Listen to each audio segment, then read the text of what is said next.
Is there an entry point for a pantry like Feeding with TLC to work with veterans? I mean, what's TLC? I'm sorry. Trinity Lutheran Soup Kitchen and Food Pantry. I think that this is the beginning conversation, and I think definitely, you know, sorry. Let me. You know what I'm Yeah, thinking, Mike? What's that? No, I was going to suggest that maybe we can put the information about the subcommittee out to through the task force, so that if any of the pantries or other emergency food programs are interested in being part of that subcommittee, they can join us. The other thought that I was having is that we're putting together a resource guide for the task force members in general. We're a coalition of about 35 different organizations that are serving veterans all over through hospital intakes and through the suicide prevention programs and volunteer programs and different things, so that this resource guide is available to our members with who to connect people when they're trying to serve someone. So we could put a link to the pantries, you know, the task force, the Staten Island Hunger Task Force website on that, as well as any specific pantry information that anyone wanted in our guide. And we could also put a link to your guide on the Hunger Task Force website when it's ready. When it's ready, yeah. Andy, is there anything you want to add to this? I mean, you're working with current, active folks. So I think just really quick, as I was looking at the website again, and just so everyone has an idea of what we're serving right now, the last pantry opening was 2 weeks ago. We had, when folks come through us, we have a sign up sheet. We don't ask for any identifying information. We ask for family size and then ages of kids, so that we know how many people are coming through, so that we work on the grocery lists and the diapers and the wipes and all that. The last time we were open, we had 89 people come through, representing about 296 family members. We've been open since the end of January, so we're averaging around 75, 76 families at a time, about 250 family members, but that was the highest we've seen to date. I mean, obviously with the inflation going on, we know we also have a lot of families that are in the process of moving in the summer, and a lot of those families endure additional costs when they're moving cross country. As far as the link and the pantry resources that are on the website, are there, I know sometimes with our active duty families, there's definitely a hesitancy to having to say, oh my gosh, we have to go to a food pantry. Why can we not provide, we're in the military and we can't even provide food right now. Is there more of a description somewhere of each of the pantries and whether they ask identifying information and what, do you know what I mean? Especially if people are coming new to the area. I think there's a huge hesitancy to going where this one they really feel comfortable coming into. And I'm trying to like I said, we have a flyer with a QR code, a link to the website as to other pantries that are available for them. But I'm just trying to give as much information to these families as possible to make sure they're more comfortable. It's mostly, it's basic information about hours, a couple links, or a couple of the entries say what kind of ID people need. The problem with ID, asking for ID or not asking for ID, is the city and state and federal agencies ask for information. They don't ask for people by name, of course, but they need to know how many adults, children, and seniors are coming to the pantry. But people have ways of dealing with this. Terry, do you want to talk about, I mean, and also, do you know, what's the standard at this point for asking for information? Yeah, so there's a TFAP requirement that asks for information, but there are ways around it that I can certainly send sent to you and you can send out as to how to respond for requests for information. But you're correct. It's not just how many children, adults, and seniors are there, but in giving out the TFAP food, there's a requirement that people meet a certain income threshold. So you have to ask the question, do you qualify for TFAP based on your income? A lot of pantries don't respond to that because it really is asking personal information about what kind of income they have. And there are ways to say, well, if the person qualifies for Medicaid, they obviously qualify for TFAP. If the person has public assistance, they qualify for TFAP. If the person is on Social Security only, they qualify for TFAP. If the person is receiving disability is a wider category, but you can assume that if a person is disabled, most likely they would qualify for TFAP. So that's the kind of more intrusive information that's asked. And the TFAP question is, you can ask that once a year. You don't have to ask that repeatedly. But I can forward those kind of questions, and people could look at them, and then each pantry makes a decision. You can always say, we asked the question and then we don't refuse the person food, because people get afraid that if they answer the question wrong.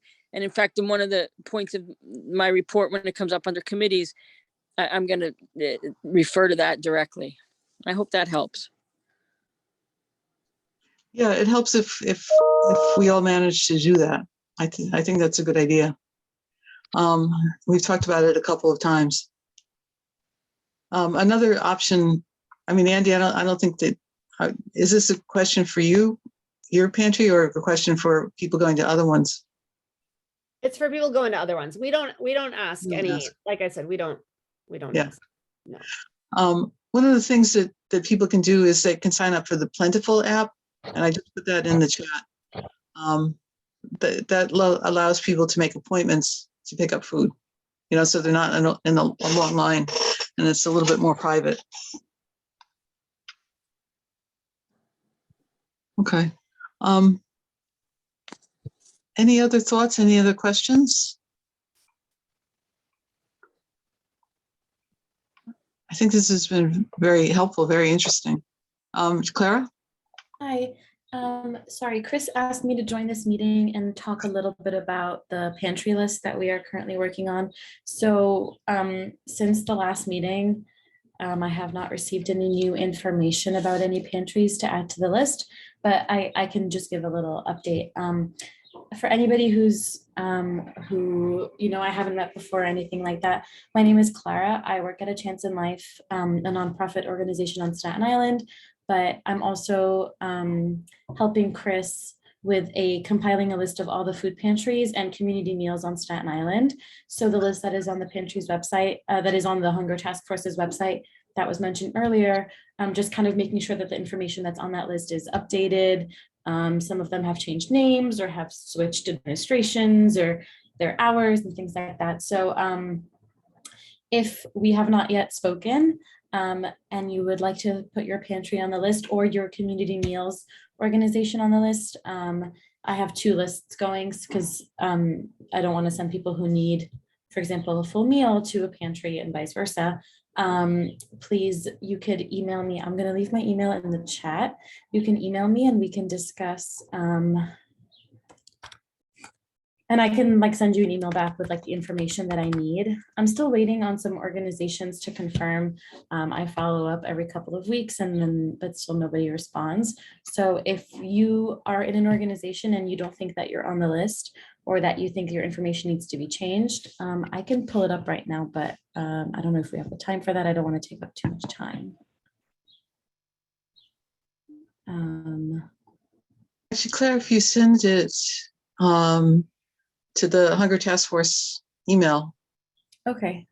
I can maybe follow up. Okay. Send it out Sure. that. I'm just going to pull up so I can look at it as reference right now to see if anything jumps out at me. But for the most part, it's stayed the same since last meeting. So basically the only information that we would need is the name, a contact person, and then after we get that, we're able to reach out to them and say, reach out to them and say, you know, what days do you need volunteers? What days do you work? What other services do you offer? Things like that. So, yeah, so I will send the list, Susan, and hopefully that will yield some results. But otherwise, I think the list is pretty much complete. It's just like waiting on confirmation from people, who like I've already reached out to. So. Okay, great. So Susan, I'm sorry, could I jump in? I do have to jump off Right. for another commitment, but I wanted to thank you and all the participants to be able to talk about this, today. And I'm sure Tammy, if Tammy stays on the call, you can field anything else that comes up. And I really look forward to, a closer collaboration. So thank you so much. yeah, thank you too. This is great. Good. Andy and Allison too. Thank you. Bye-bye. Bye, Mike. Bye-bye. Actually, I also wanted to mention that if you remember our last meeting when we were talking about Asian folks coming to the pantries, one of the speakers talked about the high level of suicide rates among the Asian population, probably somewhat related to food insecurity as well. So there's an unfortunate theme here. So any other questions about the Veterans Project right now?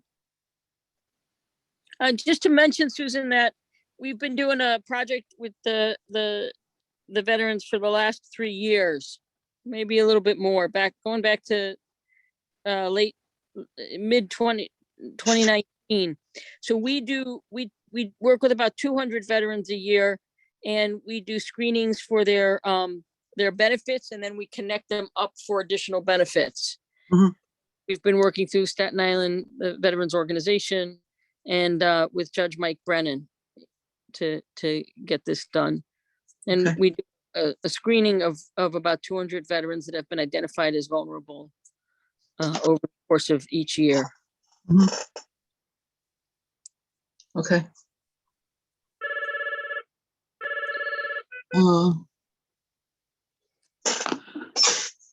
Okay, so I think we're good.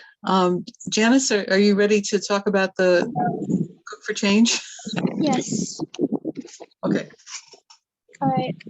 Hi, everyone. My name is Janice Lee, and I'm a rising junior in the fall. I attend Fort Hamilton High School, but I live in Staten Island. So before I want to speak about the idea project that I have, I just wanted to introduce Janice, you're breaking up a little. Oh, sorry. Can you hear me? Yeah. Okay. So I wanted to introduce myself. Sorry that you can't see my face. But, so I wanted to start this project because cooking is a great passion of mine. I truly enjoy cooking, so I wanted to make something out of it that would not only provide other students an opportunity and platform, but also make an impact on the community and focus on food insecurity. I previously tried to start a food insecurity project at my school because I noticed that a bunch of uneaten food in the cafeteria were just getting thrown out. However, it didn't work out because you aren't allowed to redistribute food Right. from the cafeteria. So the project that I would like to start with other teenagers would be a youth initiative that aims to provide homemade meals or food packages to low income families. It would be a team ran project. Janice, are you in a windy spot? It's hard to hear you through. There's a lot of rustling. Oh, sorry. I'll move to a different spot. Okay.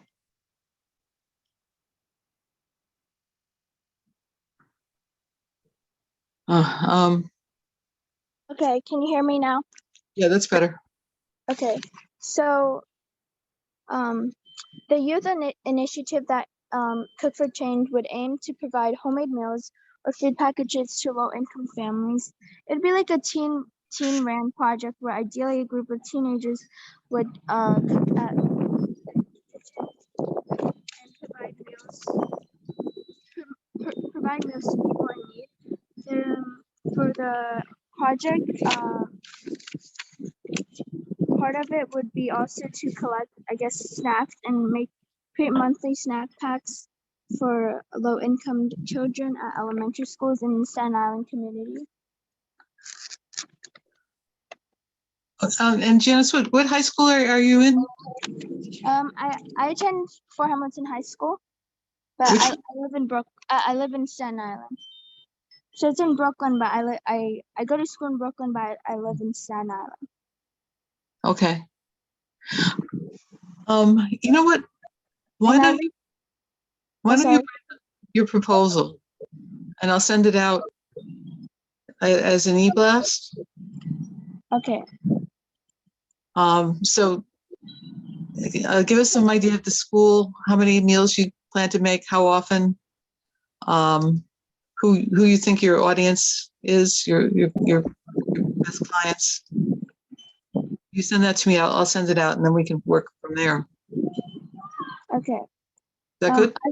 Yeah, sure. And I want to end this off by saying that I reached out to Staten Island Hunger Task Force because Staten Island is where I live, so I wanted to create something that could help the community and have it to be like a team brand project.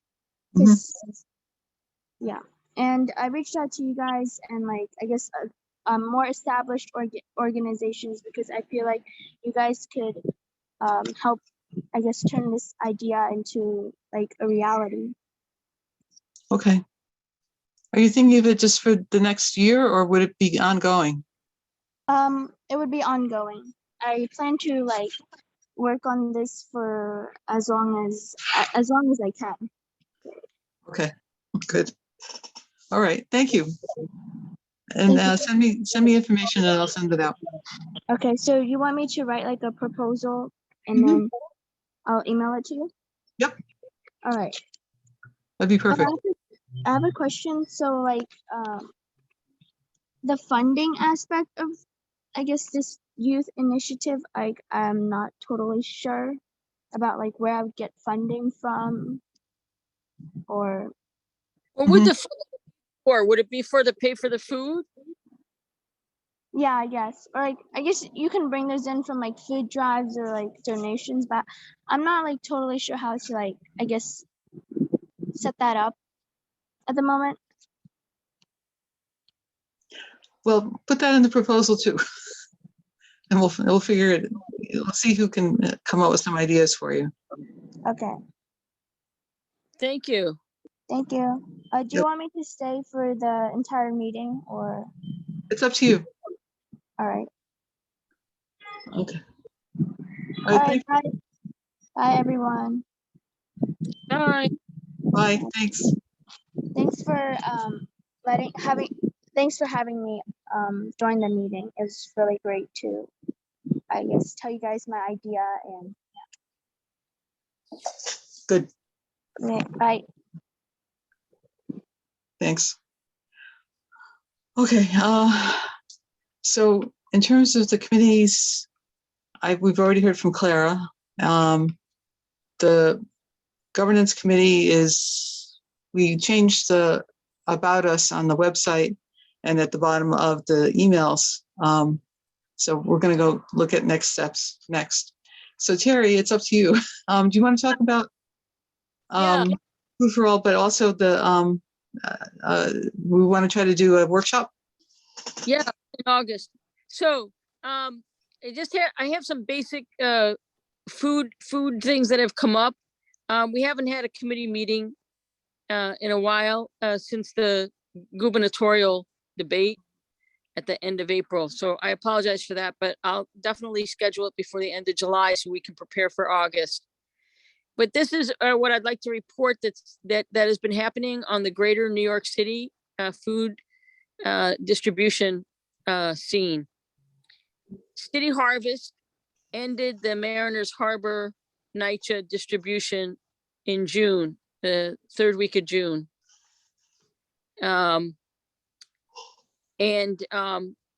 They reduced it by 100 families and relocated it to Clark Avenue in Richmond Town.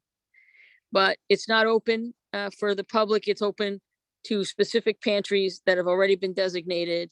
It's a closed off process at this point, and those particular pantries are able to receive food.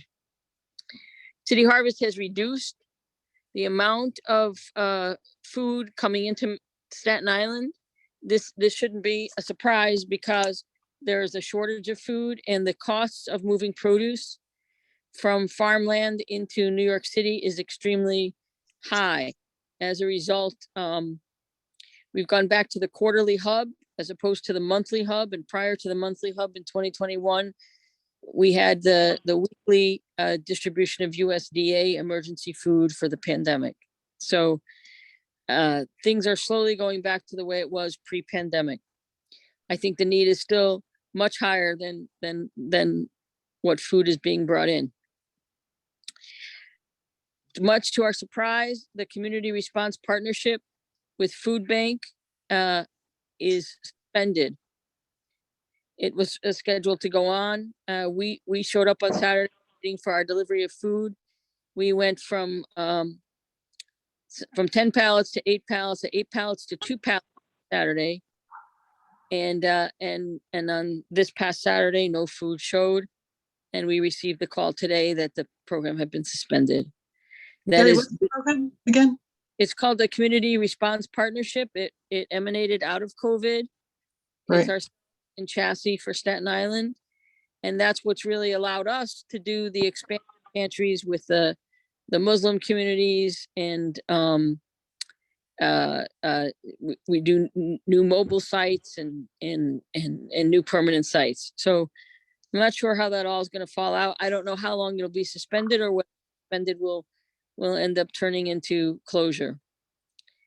And then the final distressing news has been the New York State Department of Ed summer meals program. Last year, because of COVID, they allowed the summer meals program to be provided through weekly food boxes to families in grab and go. So you didn't have to go into the school to eat. It was a wonderful program.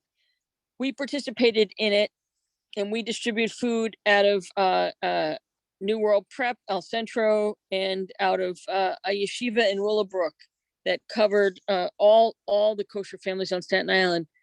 So we were doing about 400 plus families, probably close to 500 families every week with that food box program.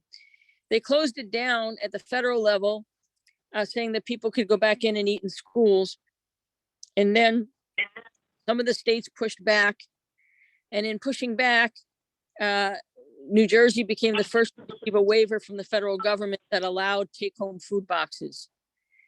Senator Schumer put in for New York, and I just heard today that the waiver's been approved for New York, which means that we may be able to get this program back to Staten Island.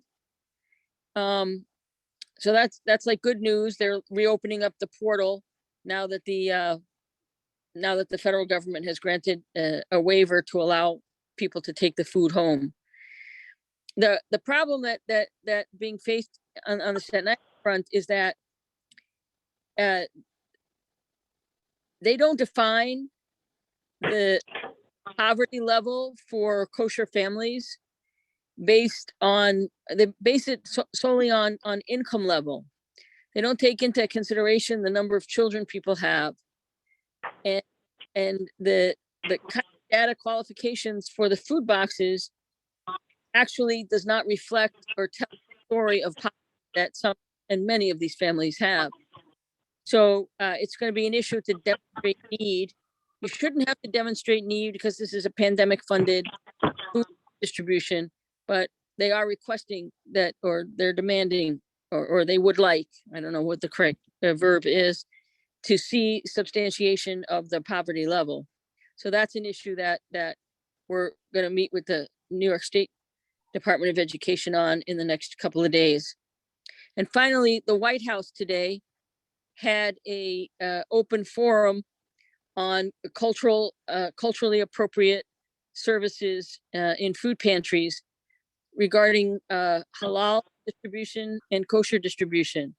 It was an eye-opening 2 hours to listen to what people had to say about pantries that were halal and kosher in Texas, in Michigan, in Pennsylvania, Florida. It was quite amazing.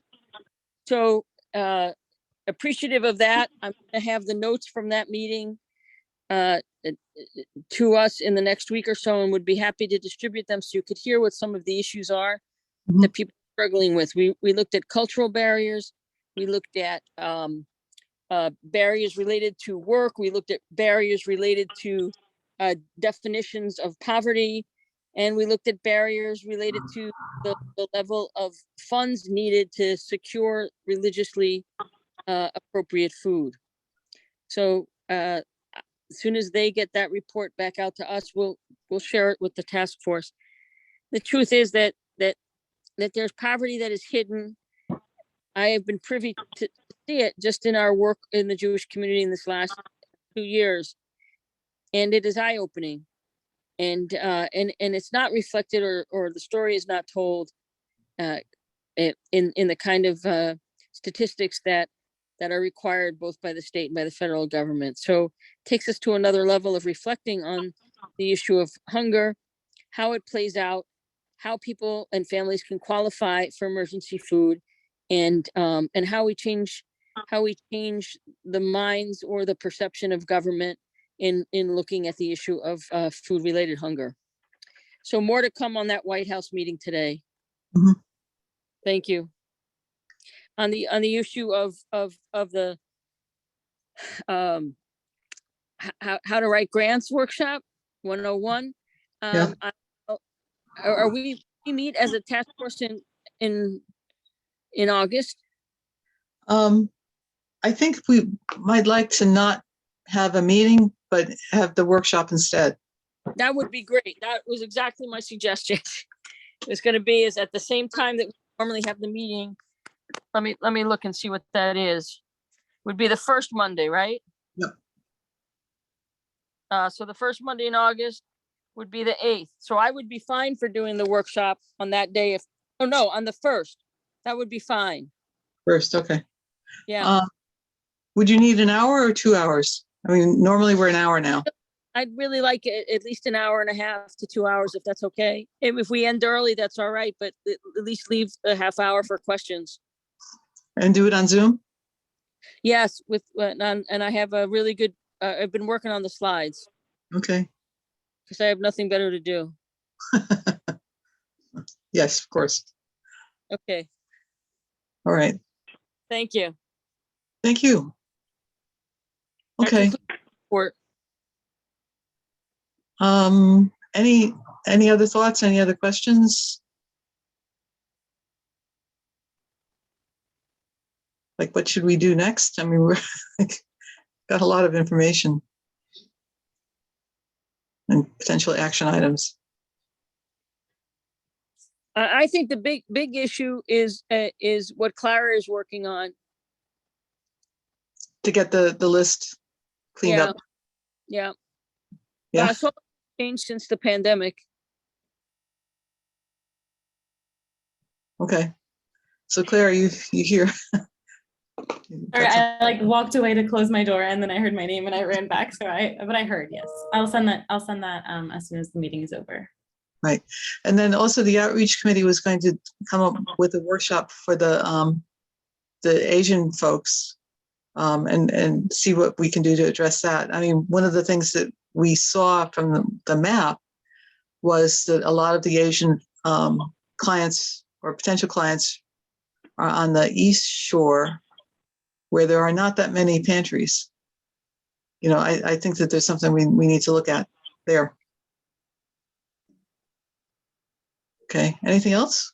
Yeah, Susan, let me just say I wasn't able to attend, and I was sorry that I missed that meeting that addressed the needs in the Asian community, because I had just had a conversation with Reverend Judy Brown from African Refuge,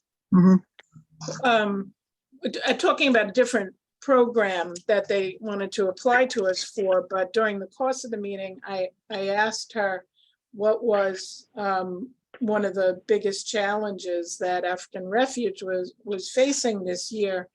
And she said that a third of the population that come to their pantry, and I believe it's a bi-monthly pantry, is that they need to get somebody on the African Refuge staff that speaks either Cantonese or Mandarin.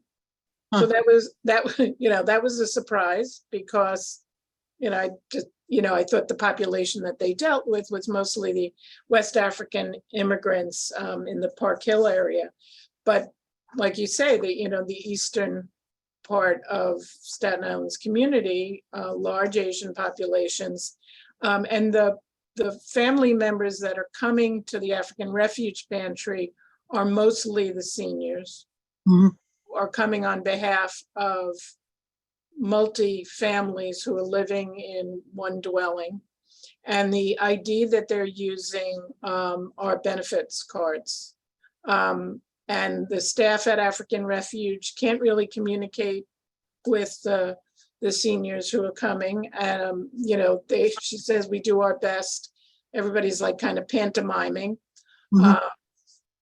And they could, she's thinking that they'll expand their staff, but just in terms of capacity of hiring another person, I don't think that that's like a short-term issue that they're going to wrestle with, but they just have this language barrier with the Right. people that they're serving. So whatever other services that African Refuge can offer, they're not able to offer to those families.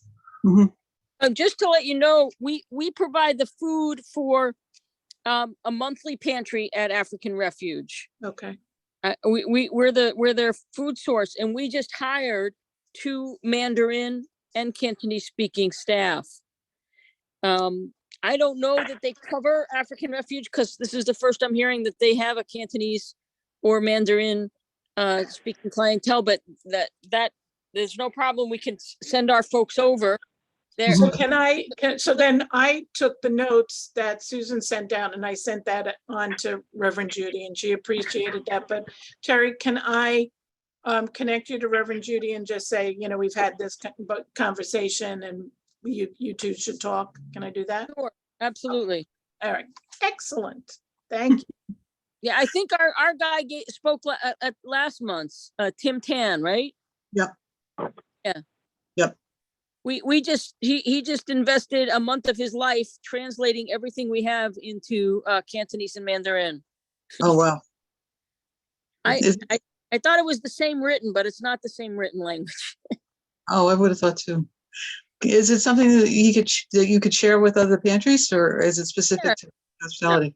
No, it's basic information about what food stamps is, what public assistance is, et cetera, et cetera. Sure. Okay. We can- I'll send him a note asking, Okay. because then we could put that on the website too. Sure. Okay.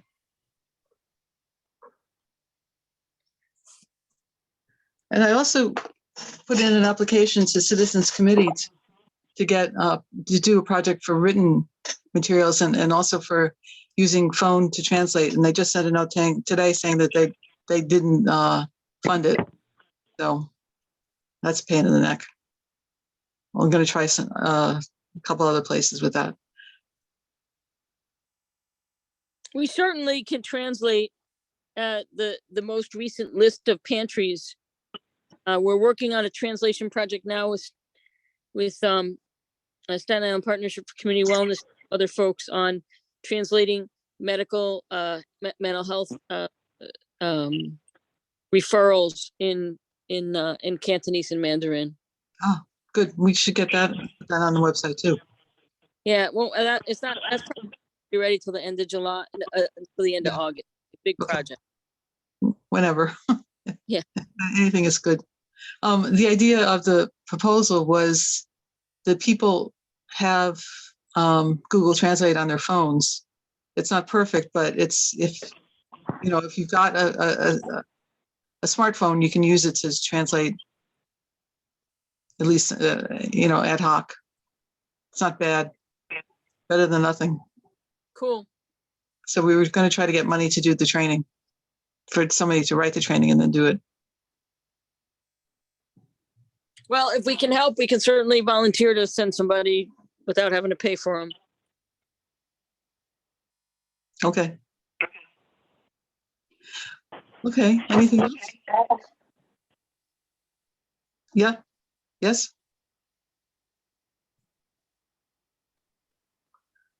Okay, are we good? Oh, it's 4:31. So thank you to all our guest speakers. Thanks everyone for being here. I hope it was interesting, and then we'll send out the notes in a week or so. We'll see you August 1st. And Thank August 1st. you. Okay, thank you. Thanks. Take care. You too. Bye. Bye.